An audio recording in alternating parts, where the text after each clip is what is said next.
É o Conversas Cruzadas aqui na TV Com, que está de volta. Estamos no ar em nome de Ostradamus, restaurante Ostradamus, ostras depuradas. RDO, visite o apartamento decorado do Apoena, em Palhoça. Põe na conta Queres, a prazo o primeiro pagamento em 2013.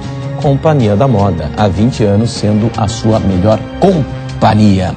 Alcides, as micro e pequenas empresas querem que tipo de administrador? Boa noite, obrigado pela sua presença. Boa noite, Renato, Expedito, Mauro, professor Mário.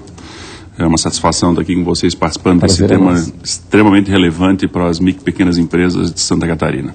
Inicialmente, parabenizar o CRA por essa pesquisa inédita no país e que vem esclarecer alguns pontos sobre demanda que o mercado vem necessitando na área de profissionais. Nessa área de recursos humanos, hoje estão com tanta dificuldade de encontrar profissionais.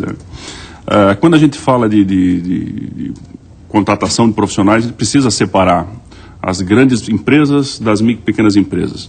Essas duas organizações possuem características completamente diferentes, E, sem dúvida, o administrador dentro de uma organização, tanto de micro e pequeno como de grande porte, é essencial para o sucesso dessa organização. E, apesar dos números sobre sobrevivência de empresas terem melhorado muito nos últimos anos, em virtude até do momento econômico que o país vive, pela própria formação dos empreendedores que vêm avançando em nível de educação formal, ainda há muito a se percorrer e tem muito espaço para trazer conhecimento das universidades para dentro das micro e pequenas empresas através da própria contratação desses egressos. Então, eu acho que uma das coisas que ficou bem colocada é que o empreendedor da micro e pequena empresa, ele está dentro da empresa. Essa organização ela não possui, em geral, muitos procedimentos no papel, não dispõe de muitas ferramentas, muitos instrumentos, e aí que é a grande oportunidade para um egresso do curso de administração vir e agregar valor, seja como assistente, assessor ou mesmo como um trabalhador dentro daquela empresa. Por mais que os cursos de graduação, segundo as conversas que nós tivemos ali no corredor, sejam para formar gestores, a micro e pequena empresa precisa de alguém ali do lado do proprietário, suando 90% energia, mais execução do que planejamento, Então, é esse o perfil um pouco que a micro e pequena empresa precisa, Claro, trazer instrumentos, ferramentas de gestão para melhorar o seu negócio, mas também alguém que meta a mão na massa, e ganhe experiência, de preferência, que já traga alguma experiência da universidade e, junto com o empreendedor, faça com que aquele negócio que ele participa tenha maior êxito de sucesso. Onde mudar, pessoal? Fique à vontade para interagirem aqui, tá? O debate está livre. Onde mudar? A mudança, ela acontece de forma localizada, por região, regionalizada. Isso é possível? Tem que passar por conselho, grade curricular, tem que passar por Ministério da Educação. Como é que funciona isso, para atender justamente as demandas regionais? Olha, à luz do Ministério da Educação, está posta a liberdade para cada curso, para cada projeto pedagógico, trabalhar a sua necessidade e a sua inserção social e profissional dos seus egressos. Não é isso, Maria? Então, à luz da lei, isso é possível? É. É viável? Também. Agora, o que a pesquisa aponta são tendências regionais. Agora, no fundo, tem coisas novas. Por exemplo, muitas micro e pequenas empresas querem um administrador para substituir um herdeiro, que às vezes o casal empresário não tem. Então, os objetivos são muito diferentes. Então, muitas vezes querem alguém para substituir um herdeiro, outras vezes querem alguém que faça esse trabalho todo operacional. Então, há uma gama de objetivos a serem atingidos. O que nós administramos? Objetivos alheios, negócios. Então, nesse sentido, as coisas se abrem de uma forma muito grande. Agora, Marinho pode ajudar, e os colegas aqui também, que à luz da lei isso é plenamente possível e deve ser atendido nesse sentido. Então, os objetivos que devem ser sempre planificados. Marinho, quer complementar? Sim, o professor Expedito coloca bem, não existe uma relação de obrigatoriedade ou de rigor com relação ao projeto pedagógico.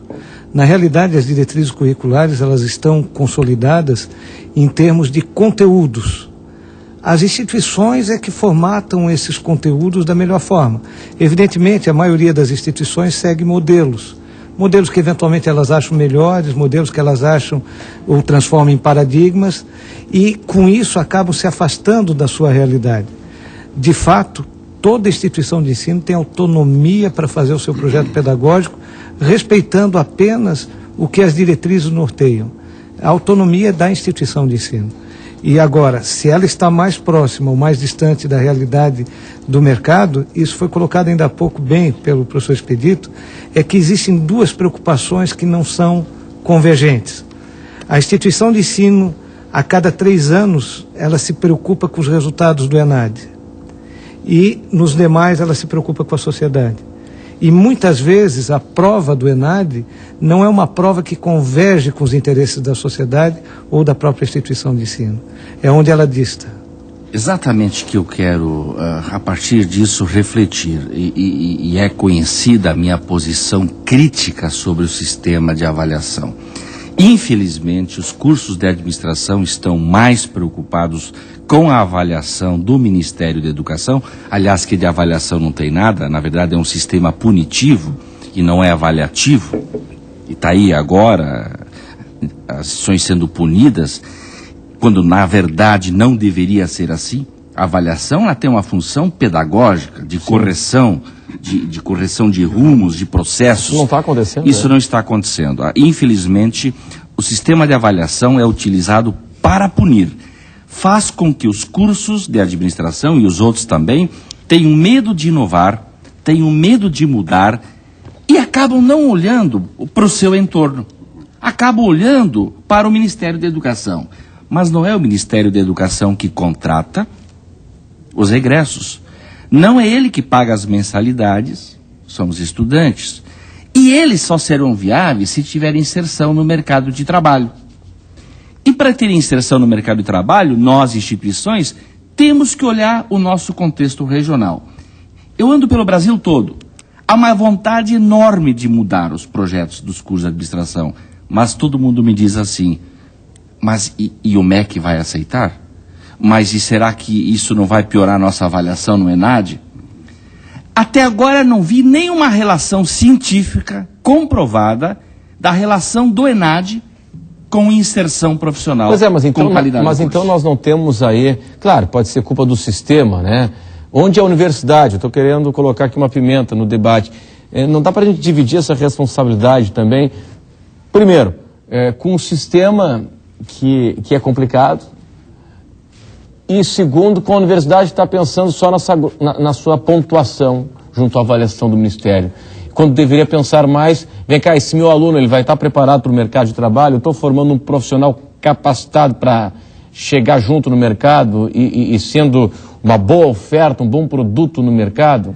Renato, essa questão é interessante porque, complementando o que o Mauro diz, de um lado o sistema tem sua culpa, mas de outro lado a escola também tem sua culpa de não sair da zona de conforto. Nós precisamos lembrar o seguinte, que muitas escolas insistem em tratar o aluno como cliente. Enquanto eu trato o aluno como cliente, eu desconsidero que exatamente o grande cliente da instituição de ensino é o mercado e a sociedade. E no momento que eu trato o aluno como cliente, eu estou querendo que esse aluno melhore o meu desempenho interno. Entendi. E não o desempenho dele em relação ao mercado. Mas tudo deveria convergir para o mesmo ponto, né? Mas infelizmente não está sendo assim. Não assim porque deveria o seguinte, ser. se a universidade fosse boa o suficiente para preparar o aluno para o mercado de trabalho, ela deveria receber uma pontuação adequada. Mas se ela está mais preocupada em receber uma pontuação no Ministério da Educação do que preparar o aluno para o mercado de trabalho... Mas veja só, só para colocar, é extremamente paradoxal essa posição da instituição. Se ela assim não faz, ela é punida. Sim. Se for punida, ela não sobrevive. Claro. Então a avaliação torna-se um castigo e um flagelo para a instituição. Mas então o parâmetro de avaliação está equivocado na avaliação do O senhor? uso da avaliação está equivocado. A avaliação está certa. O uso da avaliação... A metodologia da avaliação. Não, o uso da avaliação, os resultados da avaliação hoje não são pedagogicamente corretos. Porque hoje o senhor diz que é punido. São usados para punir. Está aí, ó, hoje, saiu ainda hoje, mais de 300 cursos vão ter o vestibular suspenso em função dos últimos resultados do IGC. Tá, mas vem cá, isso acontece por quê? Deixa eu pegar num raciocínio lógico. Por quê? Porque o Ministério, com a sua avaliação, chegou à conclusão que, com base na metodologia de avaliação, aquela universidade não tem a condição mínima de qualidade para ofertar ao seu aluno. Então, ou de estrutura, enfim. Tá, te ajudo. Os sinais que o Sistema Nacional de Avaliação das Instituições de Ensino Superior brasileiro foi criado, não foi criado para ranqueamento, não foi criado para isso, está sendo muito utilizado pela mídia e algumas instituições, foi criado para acompanhar e melhorar o ensino brasileiro. A preocupação excessiva sobre o ranqueamento distorce, induz a distorção, melhor dizendo. Uma professora, é transparência. Hoje nós estamos nos ventos da transparência. Tudo bem, mas olha aqui, olha bem. Porque é o seguinte, agora deixa eu fazer uma provocação. Então, se a gente pega a universidade que teve um ranqueamento bom, ela vai fazer uso dessa informação no seu marketing, não vai? Vai fazer uso. Mas não quer dizer... Quem está lá embaixo vai fazer o seguinte... Peraí. Aí você tem que entender quais são os insumos que compõem os sinais. Percebeu? Os insumos não estão afinados com o mercado, com a necessidade regional do mercado. Esse é um dos grandes problemas. Sim, e a avaliação é subjetiva. Na linha que o professor Expedito coloca, Renato, é uma coisa interessante. Eu até entendo a tua agonia nessa exposição, porque se estabelece um ciclo vicioso. O mercado diz um tipo de profissional que ele quer. Isso. O MEC avalia a instituição. E aí, dependendo do conceito que essa instituição tem, o mercado a considera boa ou ruim. Sim. Por quê? Porque o conceito dessa instituição, ele é utilizado para o marketing dessa instituição e a posiciona no mercado em relação às demais. Então, o paradoxo está aí. O mercado deseja um tipo de egresso. Do outro lado, ele quer também uma instituição que seja bem avaliada. Eu preciso chamar um intervalo comercial, né? E agora minha dúvida é a seguinte. Tem uma avaliação e essa avaliação, imagino que tem que se dar transparência, né? Publicidade aquilo que é divulgado, né? É uma informação pública essa, né? Será que a sociedade não tem direito a ter acesso a essa informação? Vamos fazer o seguinte, a gente vai para um rápido intervalo e em instantes